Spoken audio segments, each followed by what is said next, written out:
Magandang umaga rin po. Tayo po ay nalilito ngayon upang magpuri at magpasalamat po sa ating Panginoon. Mari po tayong tumayo para sa pagbasa ng banal na salita ng Diyos. Buksan po natin ang ating mga Bible sa unang Thessalonica chapter 5 verse 9. Ito po ang mababasa natin. Hindi tayo pinili ng Diyos upang bagsakan ang kanyang puot, kundi upang iligtas sa pamamagitan ng ating Panginoong Jesucristo. Mari na po tayo. Salamat. Maging handa po sa pagdating ng ating Panginoon. Marami pong natatakot sa muling pagdating ng ating Panginoong Jesucristo. Kanyang huling pagparito dahil ngayon nga ay naniniwala rin po ako na nalalapit na at naniniwala po ako na ang pagbalik ng ating Panginoong Jesucristo dahil naandyan na po ang mga palatandaan tulad ng mga digmaan, maraming kahirapan at ngayon may mga naririnig naman tayo mga bansang nag-aaway-away tulad ng India at yung bansa po natin Pilipinas. Tayo po ay bansang hindi naman marunong makipag-away o hindi naman tayo naghahanap ng away, pero dahil sa China gawa ng inaagawan tayo ng teritoryo.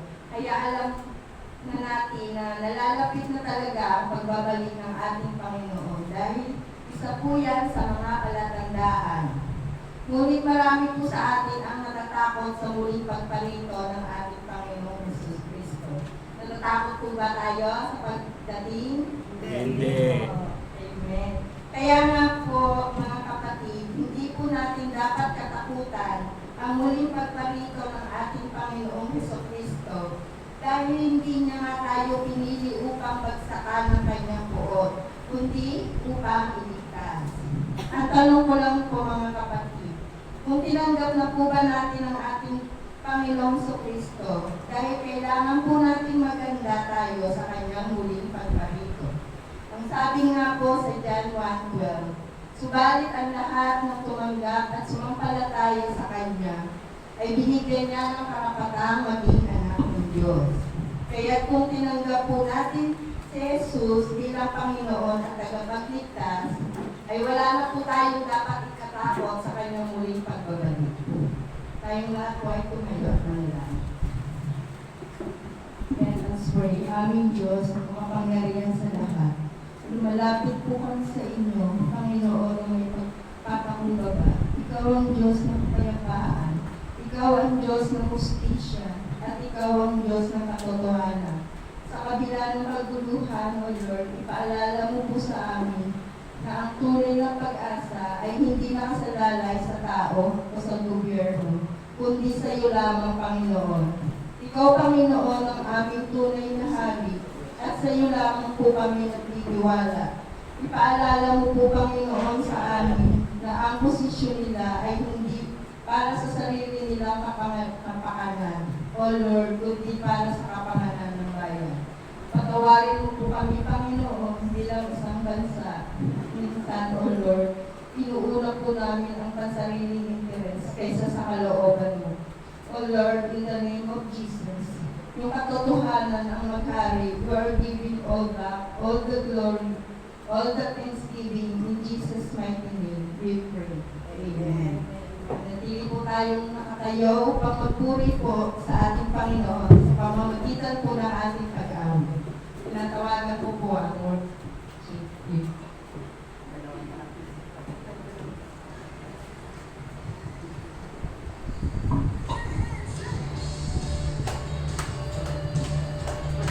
Nakpak po tayo. Sumayaw.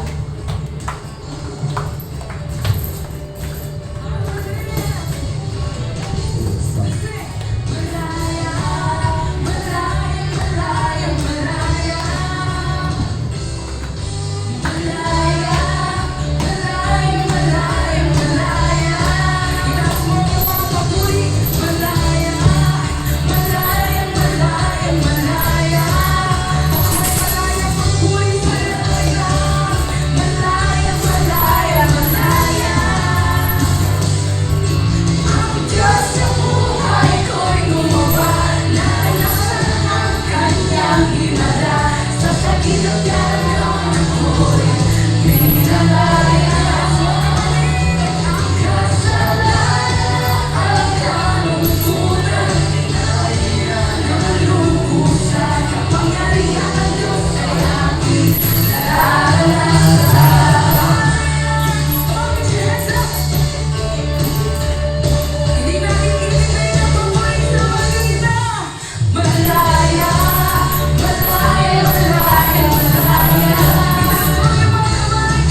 ngayon naghihintay.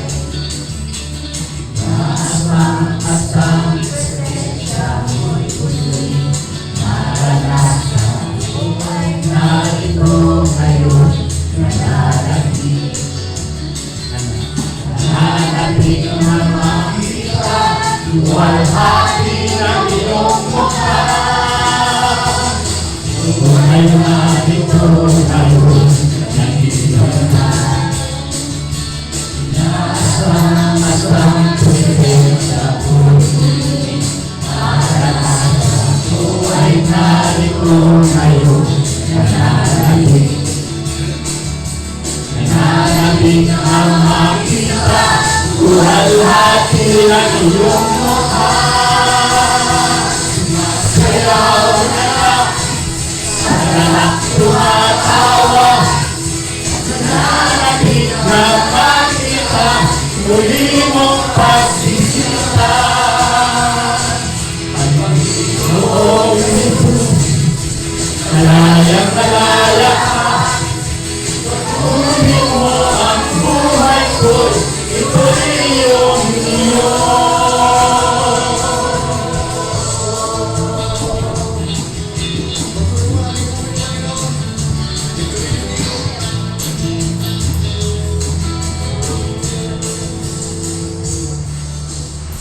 Buhay narito ngayon naghihintay. Asang presensya mo'y muling maranasan. Buhay narito ngayon nananatili.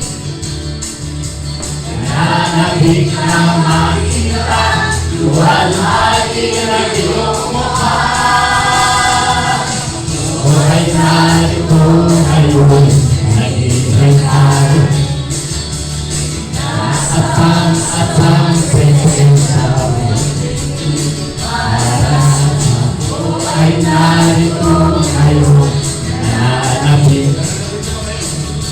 Nananatili na makita luwalhati ng iyong mukha.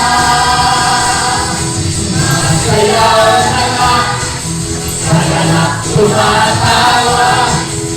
Nananatili na makita muli mong pagsisita. Panginoong Jesus, malayang malaya ka. Patuloy mo ang buhay ko'y ito'y iyong iyo. Sayaw na nga sa ganap tumatawa. Nananatili na makita muli mong pagsisita. Panginoong Jesus, malayang malaya ka. Patuloy mo ang buhay ko'y ito'y iyong iyo.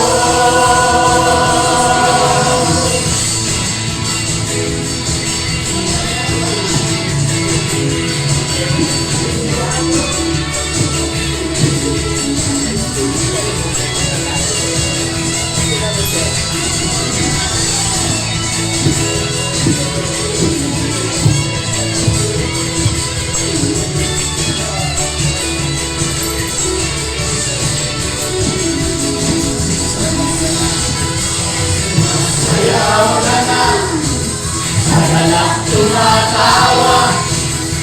Nananatili na makita muli mong pagsisita. Panginoong Jesus, malayang malaya ka. Patuloy mo ang buhay ko'y ito'y iyong iyo. Salamat.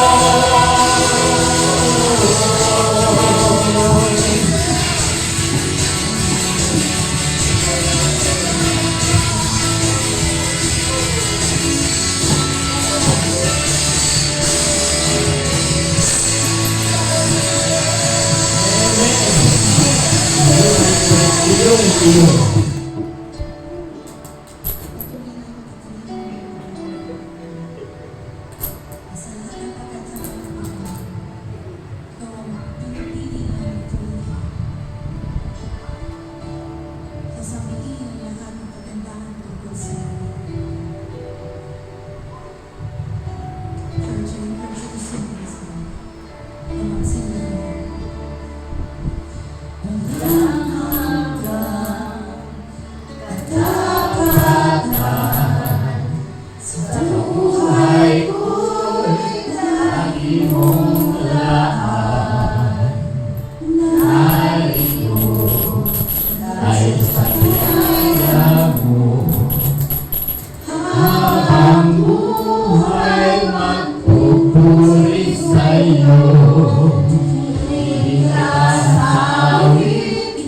Ligtas ang aking tinig. Sa buhay ko'y tanging ikaw, O Diyos. Ligtas ang kalangitan, ang iyong kalwalhatian, at ang ilang ko'y di mapapantayan.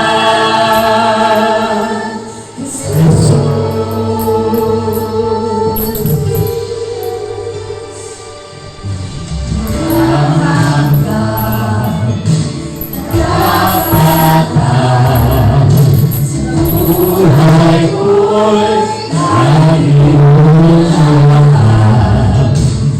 narito dahil sa biyaya mo. Habang buhay at pumuli sa iyo, pumuli ka sa awit, lakas ang aking tinig.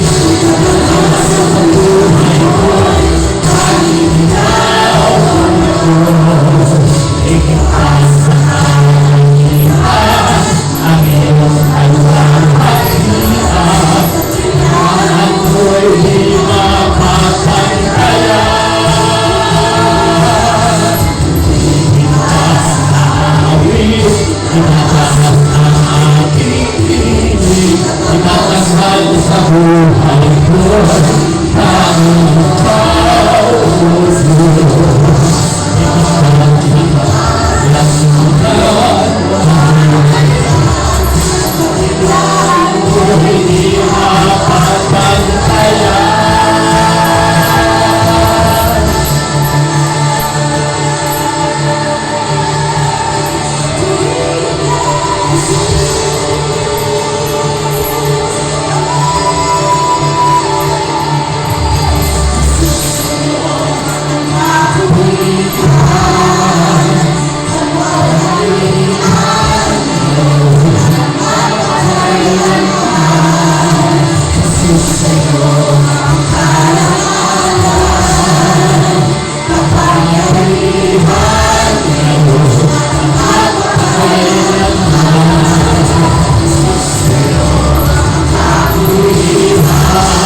ko'y tanging ikaw, O Diyos.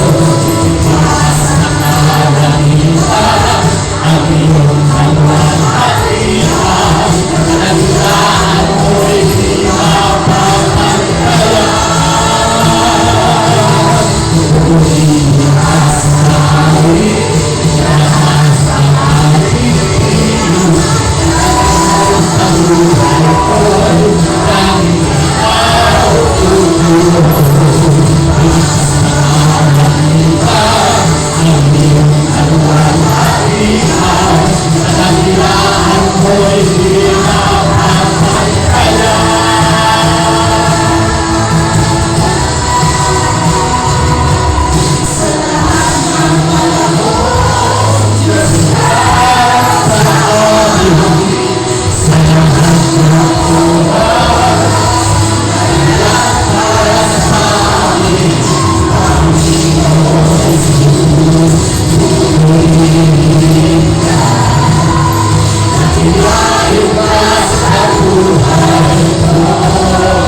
properly.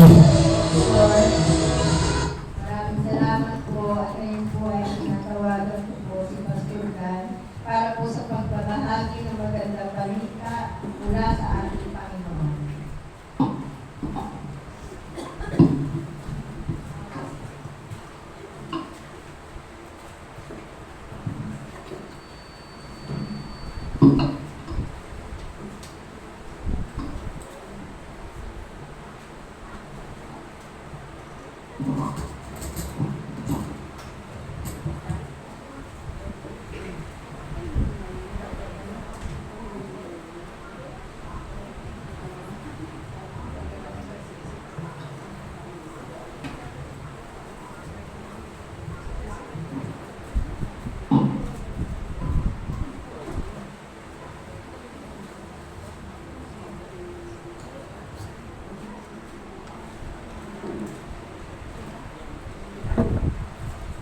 Okay, magandang umaga po sa inyo lahat. Gandang umaga rin po.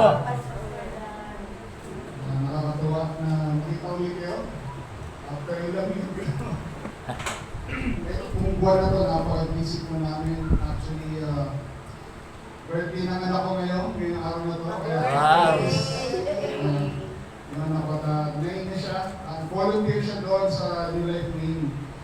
So, nag-volunteer siya doon sa Little Legends. Little Legends ay ages 4 to 6. Siya ay nandun sa Wonder League, which is from 7 to 9. So, doon siya nag-service. So, yung mga volunteer doon sa main, hindi pwedeng mag-volunteer na hindi mo nag-service. So, nag-service muna siya, tapos after ng service, nag-volunteer siya doon sa 4 to 6 years old. So, tapos yung panganay ko, nag-volunteer siya sa 7 to 9. So, ganun yun. Kaya, busy-busy. Tapos, anniversary namin ng misis ko last week. Kaya, last Saturday. Kaya, 14 years. Labing apat na taon. Malayo pa tatapoy ng mas na to. 50 years. Nakatuwa po yun ng Panginoon. So, ayun, ang daming ganap. Pero, mabuti ang Panginoon. Amen? Amen. Mabuti ang Panginoon. So, hindi aksidente, alam ko hindi aksidente na mabanggit ko yung verse si Sister Ana kanina tungkol sa pagtitiwala sa Panginoon. Hindi naman kami nag-usap, pero along the lines, yung mensahe niya. So, nakakatuwa ang Panginoon, na hindi naman kami nag-usap, pero yung pagtitiwala sa Panginoon, yun yung connected yung message. Amen? So, ganun po ang banal na Espiritu, ganun siya namumusap. Amen sa atin. So, tayo mo na manalangin, Panginoon Diyos, salamat sa umagang ito. Patuloy mo kaming gabayan, patuloy kaming turuan, dahil alam namin ikaw ang dakilang guro na nagbibigay ka ng kaliwanagan sa aming pag-iisip, sa aming puso.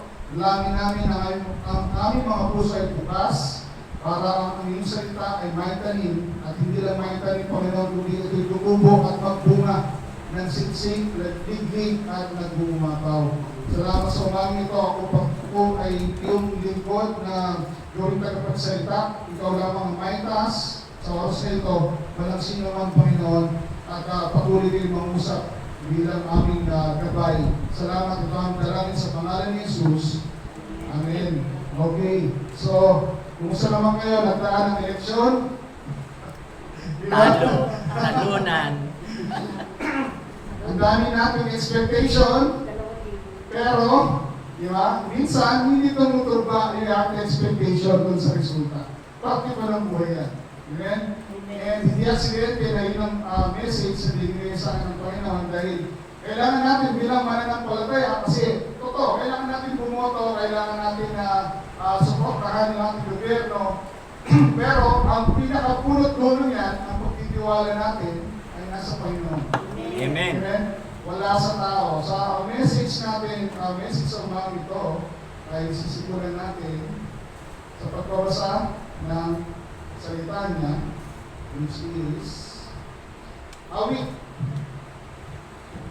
Ayusin lang natin yung aspect ratio. Okay. Psalm 118, verse 8 to 14. Sabi dyan, it is better to trust in the Lord than to put confidence in man. It is better to trust in the Lord than to put confidence in princes. All nations surrounded me, but in the name of the Lord I will destroy them. They surrounded me, yes, they surrounded me. So si David to, nangungusap. But in the name of the Lord I will destroy them. They surrounded me like beasts. They were quenched like a fire of thorns. For in the name of the Lord I will destroy them. For he pushed me violently that I might fall. But the Lord helped me. Sabihin nyo nga, the Lord helped me. The Lord help me. Verse 14, the Lord is my strength and song. He has become my salvation. Basahin natin sa Tagalog.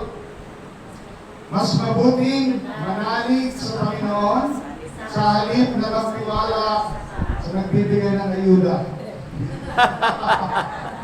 Amen. Di ba? Mas mabuting manalig sa Panginoon sa halip na magtiwala sa mga pinuno. Tama ba?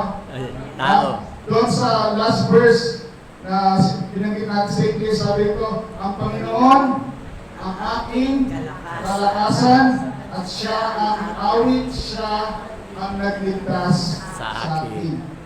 Sabi natin sa Jeremiah 17 verse 5 sa English, thus says the Lord, cursed is the man who trusts in man and makes flesh his strength, whose heart departs from the Lord, who shall be like a shrub in the desert and shall not see when good comes, but shall inhabit the parched places in the wilderness, in a salt land which is not inhabited. Verse 7, blessed is the man who trusts in the Lord, and whose hope is in the Lord. For he shall be like a tree planted by the waters, which spread out its roots by the river, and will not fear when heat comes, but its leaf will be green, and will not be anxious in the year of drought, nor will cease from yielding fruit. Eh, sa Tagalog, Jeremiah 17 verse 5, ganito sabi ng Panginoon, sumayin ang tao na nagtitiwala sa tao, at ginagawang kalakasan ng laman, at ang puso ay lumalayo sa Panginoon. Verse 6, sapagkat siya ay magiging gaya ng pugon sa ilang, at hindi makakita ng anumang mabuting darating. Siya ay maninirahan sa mga tuyong dako sa ilang, sa lupang maalat at hindi tinatahanan. Verse 7, mapalad ang tao na nagtitiwala sa Panginoon, at ang pag-asa ay ang Panginoon. Ulitin natin, sabay-sabay, mapalad ang Tao na nagtitiwala sa Panginoon at ang pag-asa ay ang Panginoon, sapagkat siya ay magiging tulad sa punong kahoy na itinanim sa tabi ng tubig at gumagapang ang mga ugat sa tabi ng patis at hindi natatakot kapag dumarating ang init, sapagkat ang mga dahon nito ay nananatiling sariwa at hindi mababalisa sa taon ng pagkatuyo, sapagkat hindi ito tumitigil sa pamamuna. Amen. Pagpalain ng Panginoon ang kanyang mga salita. So, kung nakita natin mga talata, ang mga verses na yan, isa lang pinapakita natin, nire-remind tayo ng Panginoon na kung kanino magtitiwala. Hindi man natin nagustuhan yung resulta, ng eleksyon. Tama? Yung mga, ano tayo, mga manok, o whatever, no? Kaya, dito lang to.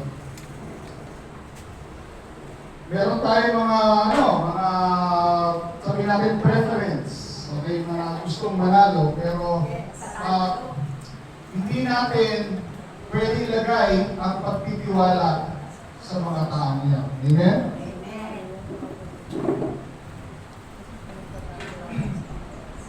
Lalong-lalo na pag may natanggap kayo. Pumila pa kayo sa kainitan, di ba? Marami po. Honestly, yun ang aking parang pinakayoko sa lahat. Bakit? Kasi ako nagbabayad ng tax. Nagbabayad ng tax. Ang tax namin sa business, mas umabot na ng milyon. 1 milyon. Last year. Last year. Magbabayad na ulit kasi quarterly yung tax, di ba? Tapos, wala ako nagpapagat na ayuda. Wala ako sa listahan. Okay? Tapos kung dumaan ako sa kalsada, akin nandun pa rin yung lupa. Di ba? Ako na. Ngayon, hindi ako nagrarang dito at nakikita ko ng observation ko lang yun. So meaning to say, yung mga lahat na nakikita natin yan, temporary lahat yan. Temporary yung mga naluklok dyan, temporary yung pera, temporary lahat yan. Nakikita natin. Okay? So ang pagtitiwala natin, kung ang tiwala natin ay sa tao, mali-disappoint tayo. Kasi may mga tao na gano'n, nangako, di ba? Nangako. Pag ako yung binoto nyo, di ba? Ito nangyayari. Tapos, sa taon na, 2 taon na, tapos na termino, 3 taon na, di pa nakikita. Diba? So, na-disappoint ka na, binoto mo pa naman siya. Parang kwento ng politiko. Alam niyo yung kwento ng politiko? Na namatay? Ano yung kwento niya? Namatay yung isang politiko. Tapos pagdating niya sa langit, sa pearly gates, no? Alam naman natin, hindi ko, wala namang gano'n. Wala naman si San Pedro doon. Pero ayat sa kwento, nandito siya ni San Pedro. Sabi ni San Pedro, oh, ginagawa mo rito. Dito po ako pinapunta, sabi ng politiko. Okay, sige, ganito. Bago ka pumasok, hayaan ka muna namin mag-desisyon. Kung saan ka ba, kung ano gusto mo. So, ito ang desisyon. Pwede kang bumisita muna sa impyerno at kapag ayaw mo doon, dito ka sa langit. Di ba? At kung ano, vice versa. Okay? Mag-tour ka muna. Okay? So, sige, tingnan natin. Punta sa, wala tayo sa impyerno muna. Sabi niya gano'n. Di, habang bumababa yung elevator, baba. Sabi niya, aircon dito. Ano ba yung impyerno na init? Parang lamig-lamig, aircon. May may electric fan. Di pagbukas ng elevator, welcome siya ng mga waiter. Hey, sir, welcome po, welcome. Dito po kayo. Pinakay pa, nilagay sa lamesa. Tapos sir, ano gusto niyong inumin? Meron ba kayong whiskey dyan? Whiskey? Meron sir, meron. Hindi siya ng whiskey. Tapos nakita niyo yung mga tropi ko dito po kayo. Nagka-happy-happy, nagpa-party. Tuwa-tuwa siya. Tapos nagkaan ng 24 hours, no? So, nagkasensya niya. Balik siya kay San Pedro. Pwede San Pedro, naranasan mo na yung impyerno, naranasan mo naman yung langit sa 24 hours, no? 24 hours siya sa langit, wala siya nakita ni isang kaibigan, sa napakalungkot naman dito, tapos yung anghel, tapos yung mga tugtugin ay parang heart, at ganun ka, ano gagawin natin dito? Tapos, tumahan 24 hours, umalit si Pedro, saan ka? Nakita mo ng impyerno, nakita mo ng langit. Ay, sabi mo yung politiko, mukhang si Pierre na lang po, si Peter, kasi po, nandun yung mga kaibigan ko, tapos hindi na, nagsasaya sila nagpapati. Sigurado ka na ba sa decision mo? Ay, opo, sigurado na. Makikita ko yung mga tropa ko mamaya. Sabi niya, sige, pumirma ka. Sabi sa kanya sa elevator, pababa sa elevator, ang init, umiinit ka. Tapos ano nangyayari? Magbukas ng elevator, may ikaw sinisunod. Okay, welcome! Sabi, that's it. Nag-iyakan yung mga kaibigan niya, nasusunod na. Ano nangyari kahapon? Kahapon, ang sinasaya na nagpaparting. Inisyan pa ako ng inumin, tapos ganyan sa lamig-lamig. Ano nangyari? Sabi ni Satanas sa kanya, kahapon, nangangampanya tayo. Para dumami. Nangangampanya tayo kahapon. So joke lang yun, pero di ba disappointing, Disappointing, diba? Inaasahan mo, tapos hindi nangyari, karamihan, kaya nga politiko Sabi nga politics. Ang politics nga, 2 words yan. Sabi nga nung poly, sabi ng poly, marami. Ticks, maraming ticks yung sa aso, yung sumusubsub ng dugo, kaya maraming sumusubsub ng dugo, politics. Well, hindi naman lahat, no? Kasi yung mga katulad sa Pasig, si Mayor Vico, marami, hindi naman lahat. Pero ang ating gagawin, di ba? Ang ating gagawin ay huwag ilagay ang tiwala sa kanila. Ang tiwala natin ay sa Panginoon. Amen? Kita-kita natin sa mga verses. Dahil ang Panginoon, pag nagsabi siya, pag meron siyang sinabi, ay tutuparin niya. Amen? Amen. Hindi siya katulad ng politiko karamihan ng mga politiko. Napapako. Di ba? Hanggang election lang, hanggang campaign lang. Di ba? And, since, panahon ng era, kailan ba ako nag-start pumoto? Era. Panahon ng era. Eh, dami ko nang nakita na mga pangako, pati doon sa mga local officials. So, nakaka-disappoint, pero, pag ang tiwala mo na nasa Panginoon, hindi ko na-disappoint. Then regardless kung ano nangyayari sa mundo, okay, tandaan po natin, tayo ay anak ng Diyos. Amen? Tayo representatives ng langit. Amen. Hindi tayo representatives dito sa lupa. Sino nakapunta na sa May Ross Boulevard, nakapunta na kayo sa embassy ng US? O nakadaan man lang. Napadaan, di ba? Sa embassy ng US, okay sa embassy ng Japan, whatever, basta embassy ng US na lang, for example, no? Pagpasok na doon, may gwardiya. Hindi Pilipino yung gwardiya doon. Amerikano. Di ba? Hindi ka pwedeng gumawa ng kalokohan doon sa loob at sabihin mong Pilipino ka. Di ba? Kasi yun ay lugar, teritoryo yun ng Amerikano. Amerika kasi ang embassy. Kaya nga pag ang Pilipino nagkaroon ng problema, tatakbo siya sa embassy ng Philippines. So whatever, di ba? Takbo ka doon. At hindi ka magagalaw noong bansa na yun. So now, yung embassy na yun, nandun yung ambassador. Tama? Nandun yung ambassador. Hindi ko kilala yung ambassador ngayon, pero nandun siya. Ngayon, tanong ko kayo, kung kailangan niya ng pagkain, mag-grocery siya, saan siya mamimili? Doon ba sa may SM o Pure Gold nung katabi nung namalapit lang sa may Paco? Doon ba siya mag-grocery? Tanong ko na. Oo, hindi. Hindi. Kung kailangan niya ng medical procedure, di ba, kailangan opera. Pupunta ba siya doon sa may malapit na hospital doon sa may Quirino, malapit, sa PGH, pupunta ba sa PGH? Pipila? Hindi. Ano gagawin niya? Tatawag ka sa base. Tatawag sa base. Kailangan ko po ng ganito, ililipad siya papalit na US. Anong pinupunto rito? Bilang ambassadors ng Panginoon, dahil tayo ambassadors ng Panginoon, pinamukatabi mo sa hello, ambassador. Ambassador. Ambassador, nire-representa mo Si Jesus. ang Panginoon. kaharian ng Panginoon dito sa lupa. Nakikis nyo ba yun? Nakikita nyo kayo ngayon? Kasi siguro hindi nyo naisip. Naisip nyo, di ba? So, katulad ng US Ambassador, pag kailangan nyo ng steak, natatakam ako sa steak, yung Angus beef or whatever na steak, hindi siya pupunta ng SM o Pure Gold na bibili doon. O order siya sa base. Order siya pabalik sa US. Kasi nandun yung supply niya. So, dito kasi tayo mga Kristiyano, yung ating pagiging ambassador, hindi nakadepende kung ano nakikita natin sa paligid. Kung nawa ba natin yun? Kapag may pangangailangan tayo, hindi natin kailangan tumingin sa paligid natin. Kasi pag yung ambassador ng US, pag tumingin sa paligid niya, ano nakikita niya? Maraming nagkaka-traffic.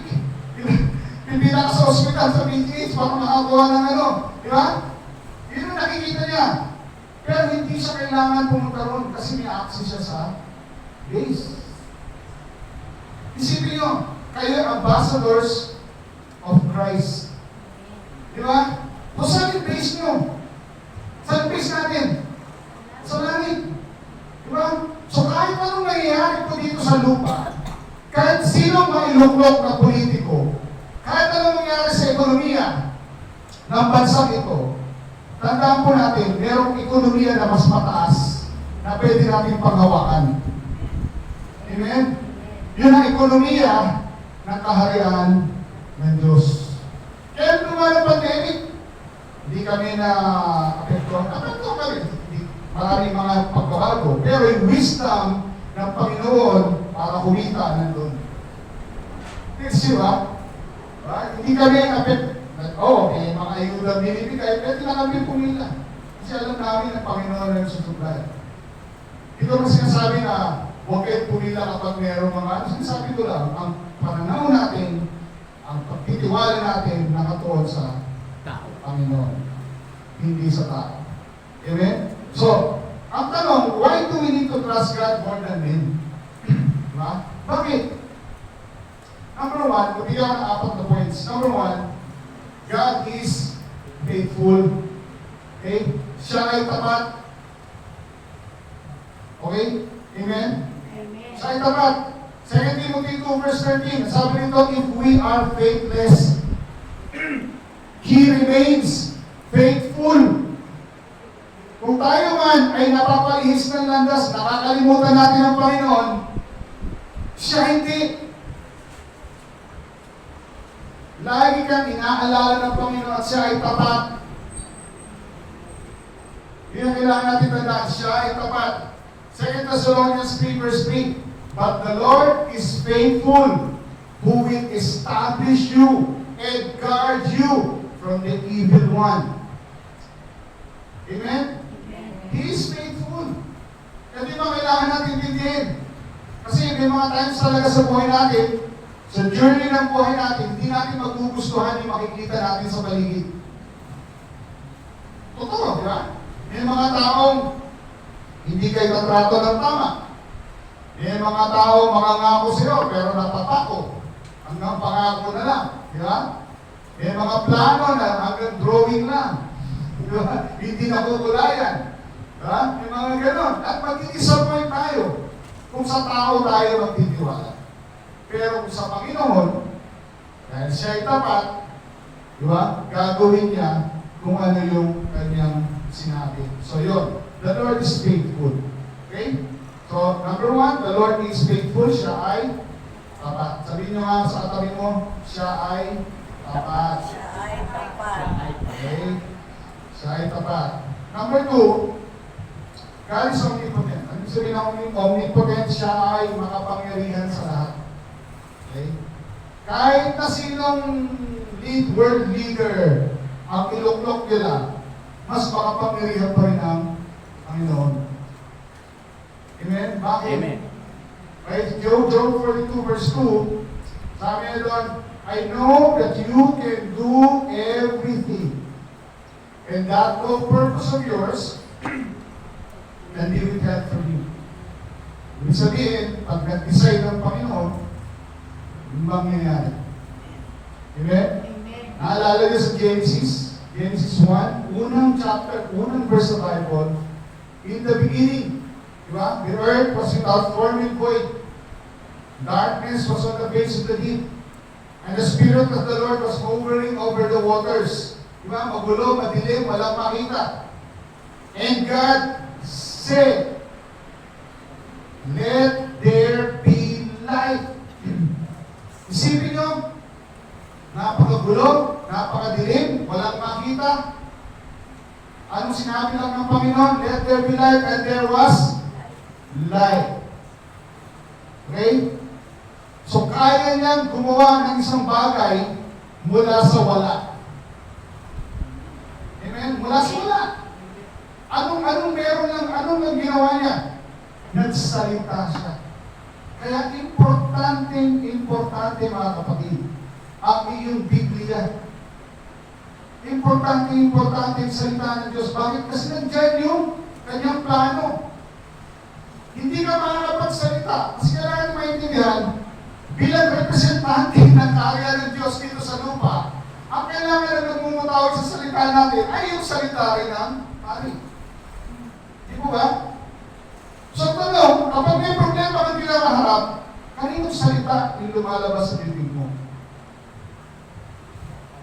Mapaisip kayo, no? Ay, ano ba naman yan, Mari? Napakahirap ng buhay. Dumating yung Meralco. Nagkasa 2,000, pero yun na. O, kaninong salita yun? Salita mo yun. Salita mo yun. Kailangan mo i-distinguish yung mga salitang lumalabas sa bibig mo. And again, gaya ng sinasabi natin palagi, kung ano yung nasa puso, yun ang lumalabas sa bibig. So kung ang laman ng iyong puso ay yung mga naririnig mo sa kapitbahay, yung mga nakikita mo sa television at nababasa sa Facebook, yun ang lalabas din sa iyo, bibig, kasi yun yung nasa puso. So paano Papalitan yung lumalabas sa bibig. Palitan yung nalalaman ng puso. Ganun lang po kasimple yun. Hindi po complicated. Hindi complicated ang salita ng Diyos. Hindi complicated ang mga prinsipyo ng kaharian ng Diyos. Okay? So kung meron kang pinakaharap at hindi mo alam ang gagawin, ang pwede mong gawin ay manalangin. Buksan mo ang Biblia. Tandaan po natin, sa Bible, nandun ang kasagutan. Isipin niyo yung di dumadaan ka sa buhay at minsan nababalot ka ng takot. Naranasan niyo ba yun? Diba? Dahil may balitan, hindi magandang narinig. Ano yung bang sa Bible, 365 times na sinabi ng Panginoon, huwag kang matakot. 365 times sa buong Biblia. Ano yung sabihin nun? Araw-araw, nire-remind ka ni Lord, huwag kang matakot. Amen? Huwag kang matakot kasi nga, makapangyarihan siya. He can do everything and no purpose can be withheld from him. Numbers 11:23, the Lord said to Moses, has the Lord's arm been shortened? May siba kami ng Diyos? May siba? Ang context nga ito, nakakatuwa eh. Kasi umaangal ng mga Israelita. Ano ba naman? Wala ka rin makain ng karne. Puro mana. Ano ba itong mana? Parang puro skyplates na lang. Wala bang iba? Diba?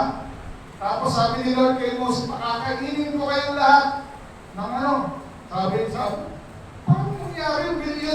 3 milyong tao na lalaki, hindi pa kasama asawa at mga anak. Diba? Milyon to, no? Pakakainin mo, saan ko tayo kukuha ng karne? Diba?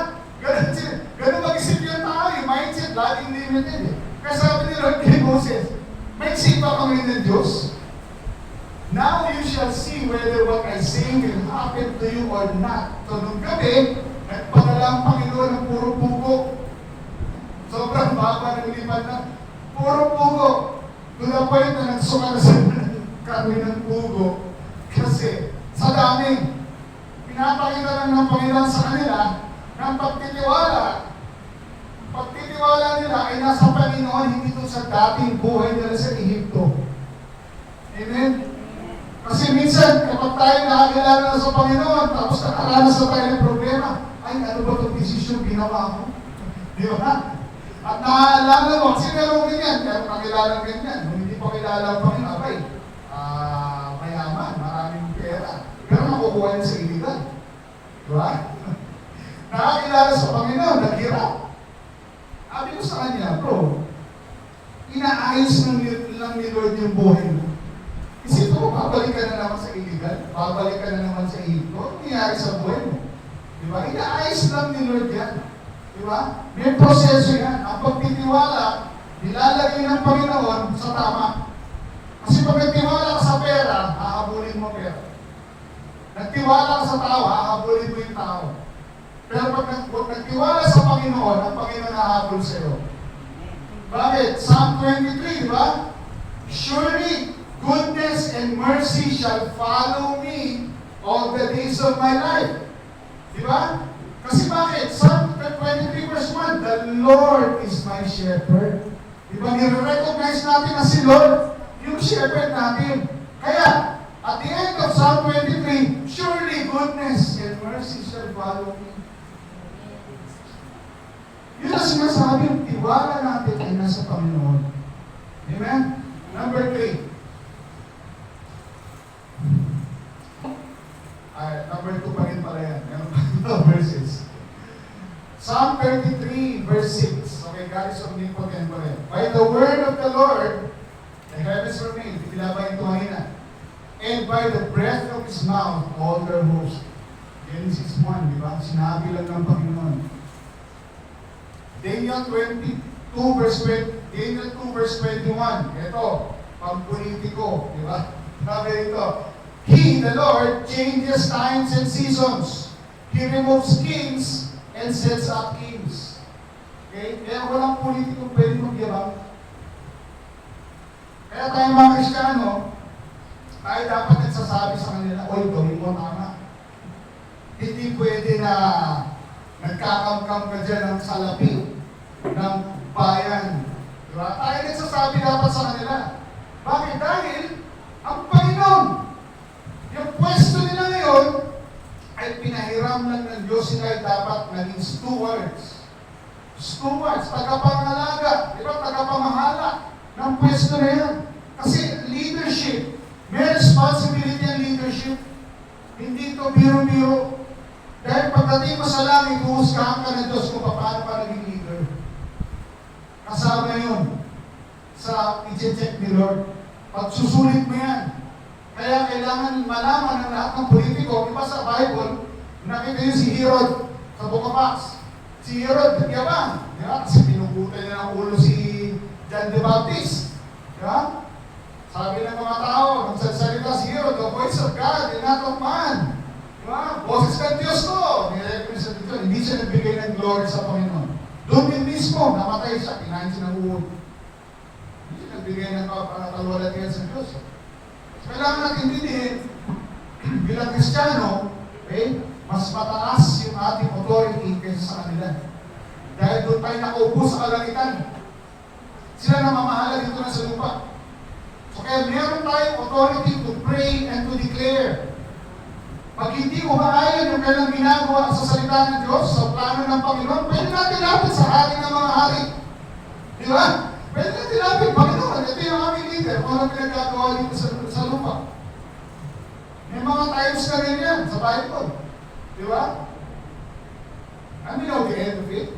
Sabi, He gives wisdom to the wise, knowledge to those who have understanding. Okay? God is powerful, yung kailangan natin dindihin. Kahit anong threats, di ba kayo mga disciples, kapag binasa niyo yung Book of Acts, wala silang takot doon sa mga authorities. Huwag kayo mag-preach. Diba? Sinabi ng mga leaders, huwag kayo mag-preach. Ay, sige, preach pa kami. Ay, mga disciples, mga ngaral pa rin kami sa salita ng Diyos. Wala silang takot. Bakit? Dahil sa Panginoon, nagagaling ang lahat ng authority. Pag sinabi ng hari ng mga hari, gawin mo to, kahit sinabi ng politiko na huwag mong gawin mo pa rin yung utos ng hari, at ikaw pa rin ang mananalumpay. Diba? Dahil ang buhay natin, hindi lang naman hanggang dito sa lupa. Tayo po ay hanggang eternity. Eternity. Okay? Yung buhay natin, vapor lang yan. Saglit lang yan. 80 years compared to sa 120 compared sa eternity, kapiting yan. Amen? Number 3, God is eternal and unchanging. Okay? Hindi siya nagbabago. Kung nagbabago ka man, ang kapitbahay mo, kapatid mo, pamilya mo, hopefully for the better, di ba? Pero Panginoon, mabuti na talaga siya mula nung umpisa. At mabuti siya. Yesterday, today, and forever. Kung ano sinabi niya noon, yung pa rin ang gagawin niya ngayon, at yung pa rin ang gagawin niya kinabukasan. Hindi nang babago ang Diyos. Mga politiko, nagpalit lang ng partido, iba na sinasabi. Kita natin yan, yung campaign election. Di ba? Nagbago lang ihip na hangin. Ako pera ng, million kung magkano man yan. Di ba nagbago ihip na hangin? Di ba nagbabago eh? Ang Panginoon hindi. Kaya ang tiwala natin sa Panginoon kasi it's the same yesterday, today, and forever. Psalm 90 verse 2. Before the mountains were brought forth, or ever you had formed the earth and the world, even from everlasting to everlasting, your God. Hindi siya nagbabago. Amen? Dito lang ako tatapos sa number 4. Bakit tayo magtitiwala sa Panginoon kasi mahal na mahal ka niya. Tingnan mo katabi mo, sabihin mo sa Kanya, mahal na mahal ka ng Diyos. Okay? Sabi sa John 3:16, For God so loved the world that He gave His only begotten Son, that whoever believes in Him should not perish, but have everlasting life. Isipin mo yung sinabi na, may isang word doon na mag-define. For God so loved. Hindi lang love, ha? Hindi lang God loved the world, ha? Kasi diba yung word na love, ano yan eh? Very generic. I love McDonald's. I love to eat in Jollibee. Di ba? I love to, napaka-generic. inherit ng word na English na love. Diba? Pero dito nakalagay, for God so loved. Ibig sabihin nun, matindi ang pag-ibig ng Diyos sa iyo. Mahal na mahal tayo ng Diyos. Sabi rito, He gave His only begotten Son, that whosoever believes in Him shall not perish, but shall have everlasting life. Okay? And dito hindi sa amin yan, mali, sorry, ano yan, typo. Nasa Romans yan, Romans 11 verse 21 yan. Hindi ko na bago yun. Romans 11:21.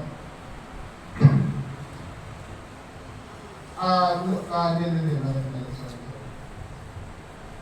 Romans, New Testament.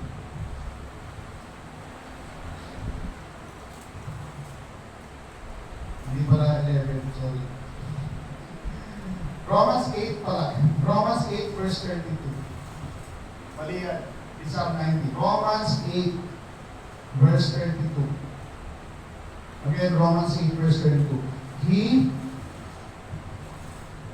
Verse 31. What then shall we say to these things? If God is for us, who can be against us? Verse 32. He who did not spare His own Son, but delivered Him up for us all, how shall He not with Him also freely give us all things? Kasama ba dyan yung bill ng meral mo? Kasama ba dyan yung pangangailangan mo sa iyong sasakyan? Diba ba kailangan mo ng palit ng gulong o magpa-change oil o diba may tuition fee na kailangan bayaran or whatever? Kasama ba yun sa freely give us all things? Kasama ba yun sa all things? Kailangan mo ng pagkakakitaan, kasama ba yun sa all things?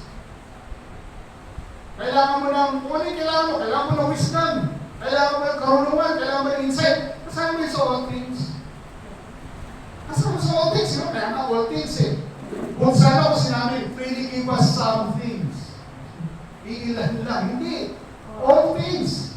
So kung binigay niya si Jesus sa'yo, hindi mo ba niya bibigay lahat?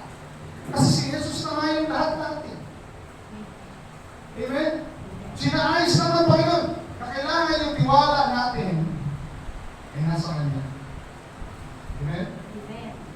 Tiwala natin ay nasa Kanya. Okay, tayo manalangin. Panginoon Diyos, kami lumalapit sa iyo, nagpapasalamat sa oras na ito na binigay mo sa amin. Kami, Panginoon, ay lumalapit sa iyo ulit. At pinagkakatiwala namin ulit ang aming buhay, ang aming pag-iisip, ang aming desisyon. Kasi iyo lamang tumuhod, nakatuon ang aming puso at isipan. Kasi ikaw lamang, Panginoon, nagbibigay ng lahat ng aming pangangailangan.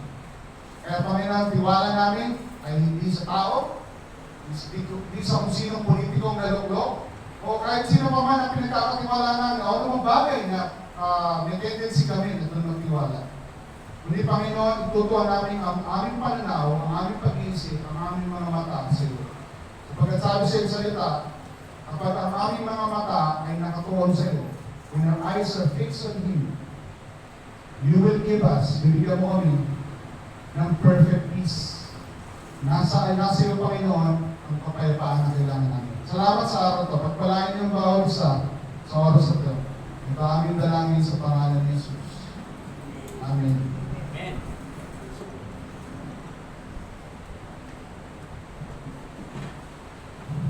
Maraming salamat po, Pastor Dan, sa napakagandang mensahe po. Na huwag po tayong magtiwala sa tao, kundi sa ating Panginoon po lamang. Amen. At ngayon po, tinatawagan ko si Ate Merly para po sa ating love offering at si Delisa po para po sa mag-awit.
sarili? Sa Panginoon, sigurado ha? Baka mamaya kung saan-saan kayo iikot-ikot. Kanino daw? Sa Panginoon. Hindi niyo, Panginoon. And my God will supply all our needs. No? Ang sabi, lahat ng ating pangangailangan ay ipagkakaloob ng Diyos. Yun na ikot na ikot kung saan kayo pupunta. Kung tayo pumunta, iluhod natin ang ating mga tuhod at ano gagawin natin pag nakaluhod na? Manalangin, no? Sa Panginoon. Okay.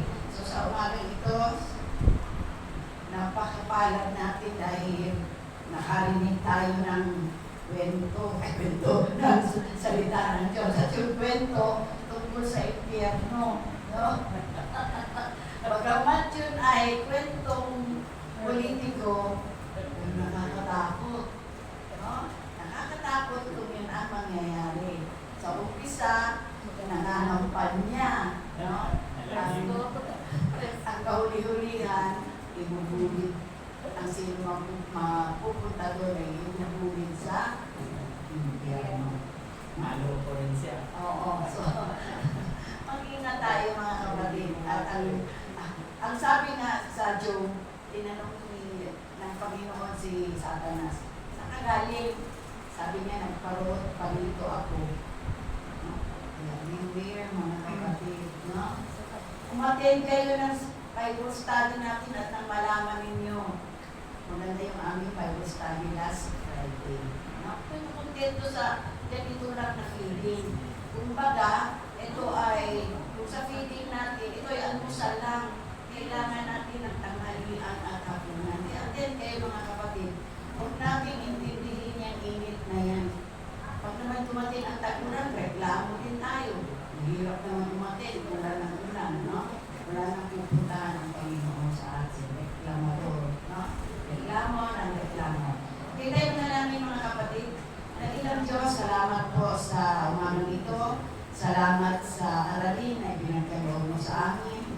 Salamat po Diyos sa anak mo na itinayo mo sa aming harapan upang magdala ng iyong salita. Tunay Panginoon na sa iyo lang namin dapat ilagak ang aming tiwala at huwag sa tao.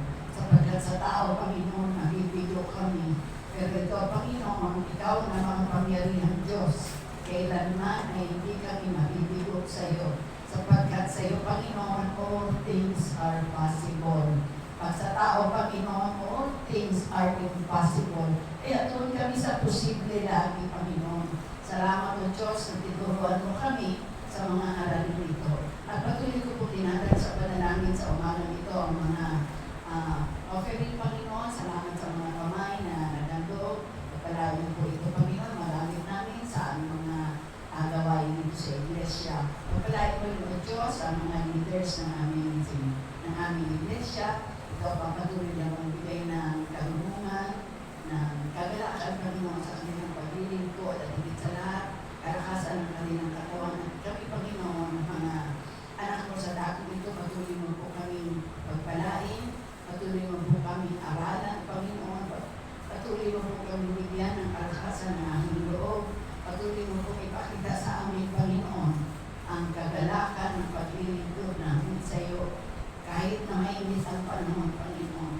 Nawa, Panginoon Diyos, maramdaman namin patuloy, Panginoon, ang salita mo, ang iyong pagmamahal. At matuto kaming laging magbubuklat ng iyong salita, Panginoon, sa Biblia, sapagkat ang salita mo ay buhay, Panginoon.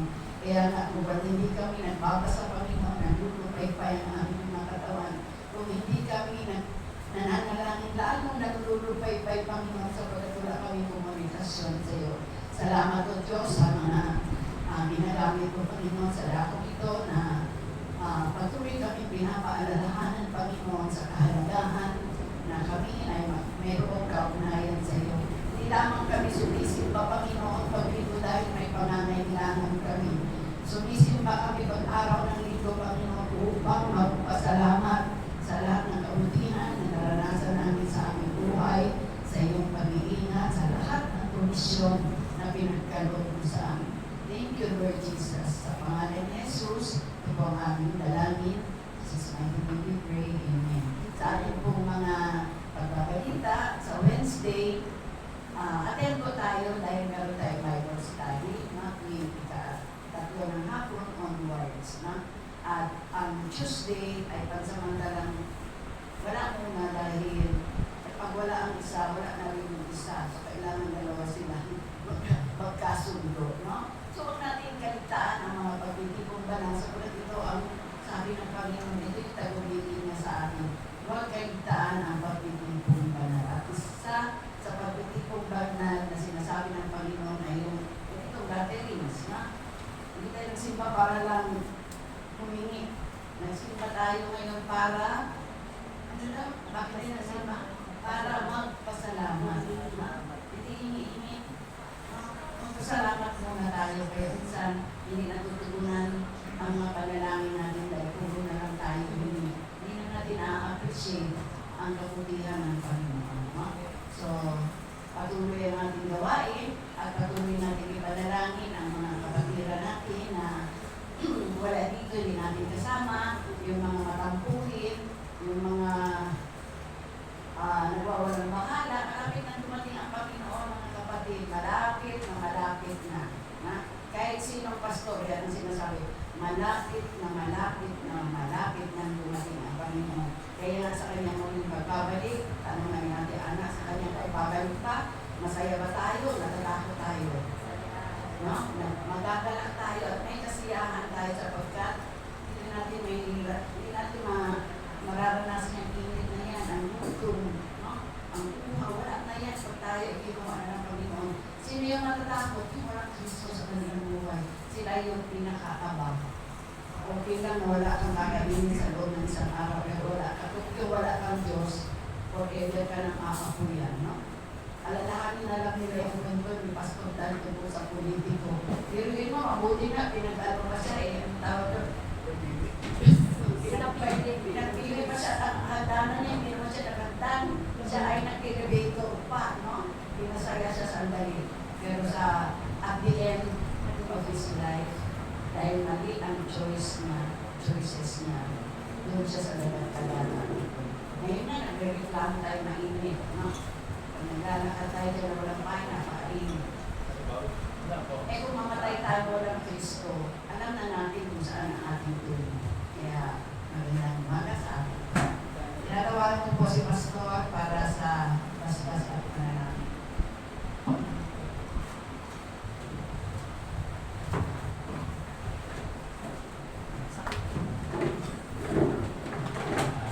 Inaalaya po ito kayo ang kapulungan. Maraming Diyos na kapangyarihan sa lahat. Maraming po salamat at muli at piliin mo kami sa lahat ito may pagkatibol ay sama-sama magpuri, magpasalamat at sambahin ka po namin sa Espiritu at Katawan. At hinihingi ko po ang iyong basbas sa umagang ito. Ang masakanang pagpapala ng Diyos Ama at ang walang sawang pag-ibig ng Diyos Anak at ang kaaliwan ng diwang banalan sumaamin nawa mula ngayon at magpakailan-kailan pa man. Amen at amen. Magandang umaga po sa ating lahat. God bless us all and see you all next Sunday. Mga kapatid, dahil ambasador tayo, ano ang trabaho ng ambasador? Anong trabaho ng ambasador? I-represent si Jesus, kaya kailangan mapunod na yung mga upuan na yan. Dahil meron na tayong magagala as representative ng Panginoon. Ano ang magandang Panginoon ng Panginoon sa buhay niyo, sa buhay niyo? Diba? See you. Ay, kakain muna tayo.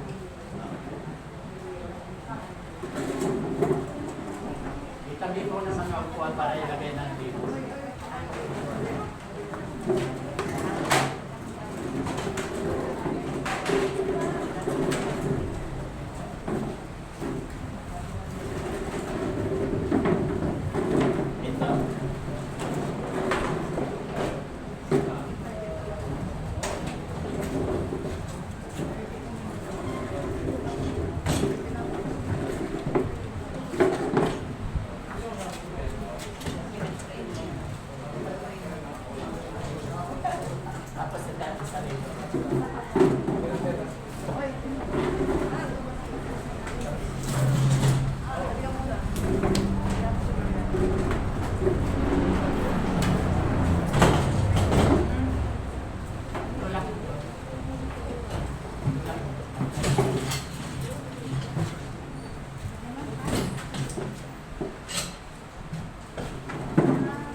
Hindi po. Hindi ganyan.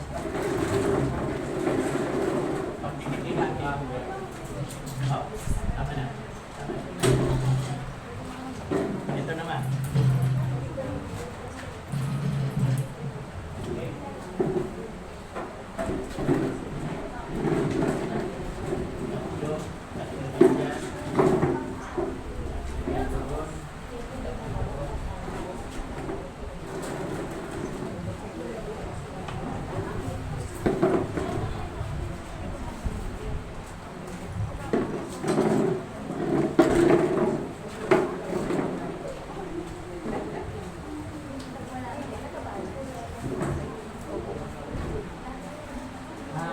Isa, anak, ay, isa lang.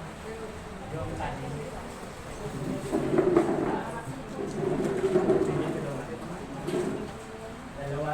Dalawang kanin sa kanin.